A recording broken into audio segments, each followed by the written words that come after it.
बात करेंगे आज हम बॉलीवुड की, क्योंकि बॉलीवुड जो है अपनी पहचान बनाए रखता है काफ़ी समय से। और पुराने समय में पद्धति क्या थी बॉलीवुड की और आज के समय में बॉलीवुड की पद्धति क्या है, वो भी आप लगातार देख रहे हैं कि आज बॉलीवुड ने अपना परचम कहाँ तक पहुँचा है। लेकिन टॉलीवुड बीच में आ जाता है और टॉलीवुड ने अपनी अलग पहचान बनाई है। और इस वक्त मेरे साथ एक ख़ास शख्सियत है जिनसे हम आज आपको मिलवाने जा रहे हैं। सर बहुत प्रचलित है, काफ़ी सारी फिल्मों में काम कर चुके हैं। कुंवर साहब मेरे साथ इस वक्त हैं। कुंवर साहब का जब जीवन परिचय जानेंगे। कुंवर साहब बहुत बहुत स्वागत है आपका राय न्यूज़ में। नमस्कार नमस्कार नमस्कार। कुंवर साहब हम एक तो जानकारी बेसिक ले लेते हैं कि आपका एक जीवन परिचय हो जाए कि आप बेसिकली बिलोंग कहाँ से करते हैं। मेरा पूरा नाम कुंवर अजीज़ उत्साही है। मैं बलरामपुर का निवासी हूँ। बलरामपुर यूपी में है। और मैं पद्मश्री श्री बेकल उत्साही साहब जो मेंबर राज्यसभा रह चुके हैं, मैं उनका पुत्र हूँ। और एक जगह छोटी है लेकिन ज़मींदारी है तो वो हमारे लिए जन्नत ही है। वहाँ पैदाइश हुई। उसके बाद पढ़ाई लिखाई मेरी दिल्ली में हुई। सारा एजुकेशन मैंने दिल्ली से पास आउट करके उसके बाद वहीं से मैंने मॉडलिंग शुरू किया और रैम शोज शुरू किया और बहुत सारे एड्स भी मैंने किए। उसके बाद फिर मैं बम्बई के लिए प्रस्थान हो गया। कितनी उस टाइम पे आपकी एज थी जब आपको लगा कि आप बॉलीवुड में ट्राई? मेरी एज तो बहुत कम थी। मैं वैसे भी अभी कम ही लग रहा हूँ। तो आई थिंक 17-18 साल की उम्र रही होगी तब मैंने मॉडलिंग शुरू की थी। और उसके बाद बहुत सारे फैशन शो किए मैंने एज ए मॉडल। आपके समय में भी जो शोषण वाला जो प्रॉब्लम रहता था कि पैसे देने के बाद ही बॉलीवुड या कहीं पे जाया जाता था, ऐसा कुछ रहा? शोषण तो ये शुरुआत से है मीडिया में। देखिए शोषण अगर कोई कहता है कि फिल्म लाइन में बहुत शोषण चलता है। नहीं, शोषण चलता है लेकिन शोषण करवाने वाले करवाते हैं, करने वाले करते हैं। यानी वो सही जगह नहीं पहुंच पाते। जो सही जगह नहीं पहुंच पाते उनका शोषण होता है। आप ये नहीं कह सकते हैं कि सब लोग ऐसे हैं। पांचों उंगलियां बराबर नहीं होती हैं। कुछ कलाकार भी शोषण करवाते हैं और कुछ प्रोड्यूसर्स भी करते हैं, कुछ डायरेक्टर्स भी करते हैं। तो वो we can not stop them. And दूसरी बात, वहाँ क्यों जाया जाए जहाँ आपका शोषण होने वाला है। नहीं, अगर हम सही एड्रेस पर गए तो शोषण नहीं होगा, गलत एड्रेस पर चले गए तो पक्की बात। जाहिर सी बात है, अगर आप सही जगह पे जाएंगे तो आपका शोषण नहीं होगा। अच्छे लोग भी हैं। सर उसके बाद फिर आपने कहाँ कहाँ आपको रोल मिला, कहाँ किस फिल्म में आपने काम किया? मैंने फिल्म नहीं, मैंने जब बॉम्बे की जर्नी में मैंने पहली बार जब मैंने एक सीरियल किया था, शुरुआत ही मेरी जय गणेश एक सीरियल आता था जी पे, उसमें मैंने शुरुआत मेरी वहीं से हुई। और तो जब जय गणेश मैंने साइन किया तो मुझे लगा कि गणेश जी मुझ पर मेहरबान हैं और उन्होंने अपना आशीर्वाद दे दिया। तो अच्छा था वो। सुनील अग्निहोत्री उसके डायरेक्टर थे जिसने बहुत बड़े बड़े सीरियल्स किए हैं। उसके बाद फिर मैं रोहित शेट्टी जी से मिला और उन्होंने मुझे एज ए विलन साइन किया ज़मीन फिल्म में। ज़मीन फिल्म जिसमें अजय देवगन, अभिषेक बच्चन, विपाशा बासु, मैं खुद, मुकेश तिवारी और बहुत सारे लोग थे। इसमें किस प्लेटफॉर्म में क्या आपका किरदार था? मैं खलनायक था यार। लगता नहीं हुआ? बिल्कुल लगता सर, है ना। मुझे अगर हो जाए तो मैं लगता हूँ। वैसे आजकल थोड़ा सा मुझे हटा दी हैं, कभी कभी चेंज ओवर करना चाहिए। और मुझे तो अपनी खेती होती है। कलाकार का किरदार होता है कि वो जिस प्लेटफॉर्म में जाए उसमें घुस जाता है। हाँ देखिए, मैं जो भी कैरेक्टर करता हूँ तो मैं उसमें अपने आप को पूर्णता पाना चाहता हूँ और कोशिश करता हूँ कि मैं उसको अच्छे ढंग से निभाऊँ। लेकिन अभी तक वो चीज़ नहीं कर पाया हूँ जो मुझे करने की मेरी सोच है और मेरी ख्वाहिश है। भगवान करे, अल्लाह करे कि वो चीज़ें हमारी ज़िंदगी में आए। और मैं चाहूँगा कि मैं definitely I love to work with good directors and good production companies. Sir एक ज़माना था ब्लैक एंड वाइट का और अभी कलरफुल का, यानी 4K 8K अभी चल रहा है। इसके साथ साथ ही अगर हम देखा जा रहा है कि अश्लीलता बहुत ज़्यादा बढ़ी है बॉलीवुड में खासकर। अश्लीलता तो बॉलीवुड में नहीं था और ये जब से OTT आया था तब से अश्लीलता काफ़ी बढ़ गया था। लेकिन अब हमारी सरकार ने और गवर्नमेंट ऑफ इंडिया ने और सारी स्टेट्स की सरकार ने ये बंद करने की घोषणा की है। और ये होना भी नहीं चाहिए क्योंकि बच्चे, बूढ़े, जवान बच्चे सब देखते हैं आपके साथ बैठ के। तो साथ OTT बैठ के पहले फिल्म देखते थे, लेकिन अभी नहीं देख पा रहे। अब नहीं देख पाते हैं क्योंकि उसमें थोड़ी बहुत गाली गलौज, थोड़ी बहुत नंगापन, तो अब वो कम हो रहा है, जो सरकार ने खुद कम करने को वादा किया है। और हम निवेदन करते हैं अपने प्रोड्यूसर से, अपने जितने भी प्रोडक्शन टीम्स, प्रोडक्शन कंपनीज़ हैं, कि जाहिर सी बात है वो चीज़ें मत ही दिखाएं। क्या यही कारण है कि टॉलीवुड ने बहुत जल्दी अपनी पहचान बनाई है, तुरंत बॉलीवुड को हटा भी दिया साइड? नहीं, बॉलीवुड तो नहीं हटने वाला है। टॉलीवुड बहुत सालों से ये कोशिश कर रहा है कि वो अच्छी फिल्में, लेकिन हाँ जाहिर सी बात है साउथ की फिल्में हम भी देखना पसंद करते हैं और मुझे भी अच्छी लगती हैं। फिल्मियर एकदम से जो फैमिली वाला लुक आता है साउथ की फिल्म में, बहुत अच्छा नहीं लगता है। हाँ, फुल फैमिली साउथ की फिल्म में देखिए, लोगों को क्या चाहिए, लोगों को ड्रामा चाहिए, एक्शन चाहिए, कॉमेडी चाहिए, तो वो सारा भर देते हैं वो लोग। और फील आता है कि फैमिली वाला फील हाँ, और फीलिंग जो है वो आती है। और बहुत सारी फिल्में अभी रिलीज़ हुई, बहुत सारा पैसा कमाया, करोड़ों कमाया, अरबों कमाया, तो वो है, थोड़ा बहुत तो फ़र्क है। तो हमें ये सोचना चाहिए कि मेरे ख्याल से पहले टॉलीवुड की नकल बॉलीवुड नहीं करता था, बॉलीवुड की नकल टॉलीवुड करता था, लेकिन अब टॉलीवुड मतलब साउथ की फिल्मों की नकल भारतीय सिनेमा बॉलीवुड कर रहा है। तो हमें फ़ख्र है। हम देखिए, वो भी तो एक अंग ही है हमारा। राइट।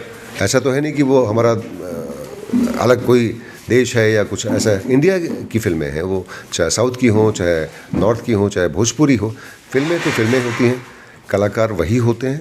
बट ये है कि भाई कुछ चीज़ें चलती हैं, कुछ चीज़ें नहीं चलती हैं, लेकिन कलाकार की इज्जत हर कोई करता है, बरकरार रहती है। अभी जैसे कि आप उत्तराखंड आए हुए हैं सर, जैसे कि अभी चल रहा है कि पूरा आज का किसी प्रेस कॉन्फ्रेंस भी आप लोगों ने रखा था कि मिस्टर एंड मिसिस इस प्रोग्राम को लेकर बहुत जल्दी आप एक लॉन्चिंग करें उत्तराखंड के अंदर, इसके बारे में थोड़ा सा हमारे दर्शकों को बताइए सर। हाँ, ये जो मिस्टर एंड मिस कर रहे हैं मिस्टर धर्मेंद्र जी एंड संगीत कौशिक हैं और पंकज जी हैं, नीलिमा जी हैं, वो टीम है उनकी पूरी, सब टीम वर्क है। तो हमें ये कॉज अच्छा लगा था और हमारी संस्था को भी उन्होंने जोड़ा। हमारी संस्था एक मीत फाउंडेशन के नाम से चलती है और वो नाबीना, जिनकी आंखें नहीं होती, उन्हें नाबीना उर्दू में बोलते हैं, तो उनकी संस्था है। तो उनके लिए अगर हम कुछ अच्छी चीज़ें करके उनको कमा के देते हैं तो हमें फ़ख्र महसूस होगा और अच्छा लगेगा। कि अभी आपने मीत फाउंडेशन का जिक्र किया है, मीत फाउंडेशन के बारे में थोड़ा बेसिक हमारे दर्शकों को बताएं। मीत फाउंडेशन वो फाउंडेशन है जब जो कि बेकल साहब ने, हमारे फादर ने एक बच्चे को ये करने के लिए प्रेरणा दिया और उसने वो कर दिखाया। उसका नाम रोहित मीत है और उसने अपने नाम से ही मीत फाउंडेशन बनाया और अच्छा चल रहा है मीत फाउंडेशन। ये कितने साल से आप इसमें? काफ़ी अर्सा हो गया मेरे ख्याल से, नहीं तो 7-8 साल हो गए इसको, 9 साल मीत फाउंडेशन का।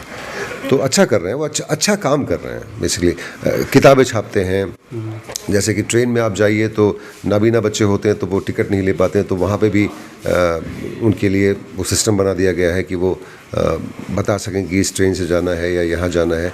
बहुत सारी फैसिलिटीज़ कर रहे हैं और सरकार कर रही है। हाँ, उत्तर प्रदेश सरकार, योगी साहब भी इसमें बहुत अच्छा उन्हें हेल्प कर रहे हैं। तो ये अच्छा लगता है, अच्छे कामों के लिए अच्छी चीज़ें करते हैं। कोई भी पार्टी हो, मुझे पार्टी से न कोई नफ़रत है न प्यार है, बट कहने का मतलब है कि जो भी पॉलिटिकल पार्टीज़ हैं वो अच्छा काम करें तो किसी को भी अच्छा लगेगा। सर, जो हमारी फिल्म इंडस्ट्री है, मुंबई को ही पहले फिल्म इंडस्ट्री के नाम से जाना जाता था, लेकिन अभी आप भी यूपी से हैं और नोएडा को फिल्म सिटी बनाया जा रहा है। क्या इसमें आपको कुछ खुशी महसूस हुई है?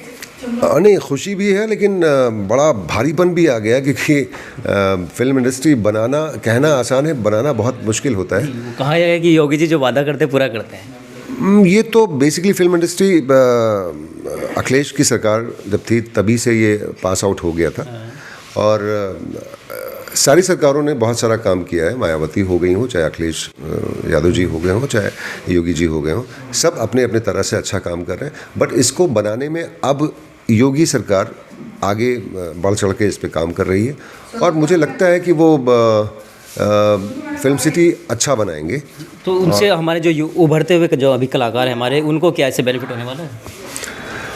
उभरते कलाकारों में हमारा यूपी, उत्तराखंड और इस तरफ का जो एरिया है, पंजाब से लेके और ये जो बेल्ट है, आप हरियाणा, ये सारे जो जितने भी बेल्ट हैं, ये उसमें बहुत रुझान रूप से वो लोग घर के पास ही हो जाएगा। घर के पास की बात नहीं है, जो काबिलियत बहुत इम्पोर्टेंट है। अगर देखिए, मेहनत ही सब कुछ रंग लाती है। अगर मैंने मेहनत ना किया होता तो शायद मैं इस मुकाम पे ना होता, चाहे छोटा सा ही मुकाम मुझे हासिल हुआ, लेकिन बड़े इज़्ज़त व अफजाई से हासिल हुआ। मुझे किसी ने यूज़ नहीं किया। तो मैं, अगर कोई कहता है कि यार नहीं, वहाँ पे सिर्फ यूज़ होते हो, लोग यूज़ करते हैं, तो मैं उस चीज़ को नहीं मानता हूँ। आप अगर यूज़ होने वाले होंगे तो कोई भी आपको यूज़ करेगा, आप नहीं होने वाले होंगे तो आपको कोई यूज़ नहीं कर सकता। बात खत्म है। कुंवर साहब, उत्तराखंड आप आए हैं, उत्तराखंड की संस्कृति, सभ्यता और यहाँ की शीतलता के बारे में आप क्या बताएं? भाई, उत्तराखंड में गंगा बहती हैं, तो जहाँ गंगा बहती है वहाँ पे शीतलता और शुद्धता की बात ही नहीं है। वहाँ तो हर चीज़ शुद्ध है, हर चीज़ शीतल है, निर्मल है।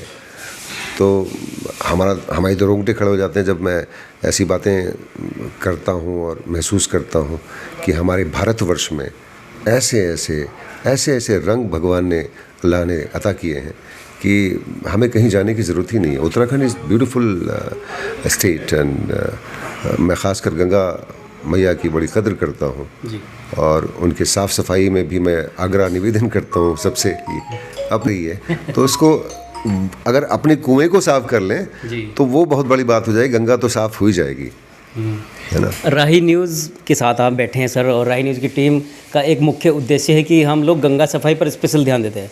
टूरिज्म जितना भी आता है हमारे हरिद्वार में, हम उनको भी एक ही चीज़ देते हैं कि आप गंगा सफाई पर मुख्य तौर पर काम कीजिए, स्वच्छ। लेकिन आप स्पेशल गंगा जो भक्त हैं उनके लिए क्या संदेश देंगे? संदेश, जो गंगा भक्त हैं, गंगा भक्त तो सबको होना चाहिए, क्योंकि गंगा हमारी धरती है, गंगा हमारी धरती में बहती है, और गंगा माता जो है उसको स्वच्छ करने के लिए मेरे ख्याल से सबको आगे बढ़ के आना चाहिए। और मैं ये निवेदन करूंगा हमारे मंत्री महोदय से, जो टूरिज़्म मंत्री हैं श्रीपद नायक साहब से, वो हम उनको बहुत अच्छी तरीके से जानते हैं, बहुत प्यारे इंसान हैं, बहुत ही नेक इंसान हैं।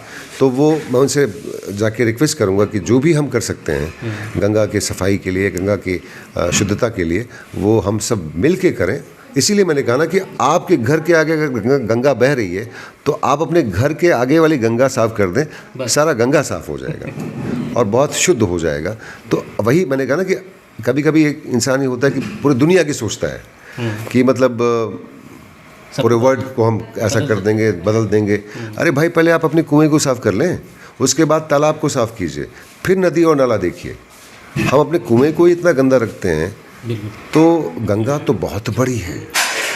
तो गंगा को साफ़ करने के लिए एक ही तरीका है, आपके घर के सामने अगर गंगा जा रही है या इर्द गिर्द भी गंगा है तो उसकी सफाई आप खुद कीजिए। आपको देख के 10 लोग और जुड़ेंगे, 10 को 50, 50 से 100, ऐसे लाखों करोड़ रुपए लोग आपके साथ जुड़ेंगे और सफाई अपने आप ही हो जाएगी। सफाई अभियान तो ये बहुत सालों से चल रहा है, लेकिन अब जाके उस पर ज़ोर शोर लगाया है लोगों ने, कर रहे हैं। तो हम तो भैया काम का रिज़ल्ट मैं देखना चाहता हूँ, और हम खुद उसमें जुड़ना चाहते हैं कि मैं खुद जाके गंगा में घुस के गंगा को साफ़ करूँ। बेशक।